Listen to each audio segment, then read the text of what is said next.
ভারতে চলছে লোকসভা নির্বাচন। পরপর ৭ দফায় আগামী ১ জুন পর্যন্ত চলবে এই ভোট উৎসব। ৭ মে তৃতীয় দফায় ভোট গ্রহণের দিন সবাই যাতে অবাধে নিজেদের অধিকার প্রয়োগ করে সে বিষয়ে সচেতন করতে অভিনব উদ্যোগ নিয়েছে দেশটির নির্বাচন কমিশন। আকাশে হট এয়ার বেলুনে বিভিন্ন বার্তা লিখে উৎসাহ দেওয়া হচ্ছে ভোটারদের। বৃহস্পতিবার কর্ণাটক রাজ্যের দক্ষিণ বেলাগমে ব্যতিক্রমী এ উদ্যোগ নেন তারা।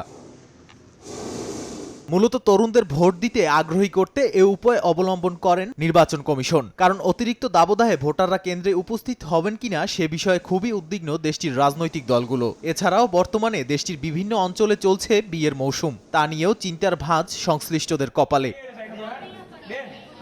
এদিকে গুজরাটের পশ্চিমাঞ্চলে একটি স্কুলে শিক্ষার্থীদের হাতে মেহেদি দিয়ে ডিজাইন করে লেখা হচ্ছে নানা নির্বাচনী স্লোগান ও সচেতনতামূলক বার্তা। ৭ মের তৃতীয় দফায় ভোট উৎসবের বার্তা দিতেই ভিন্নধর্মী এ উদ্যোগ। নাদিম মারজান, সময় সংবাদ।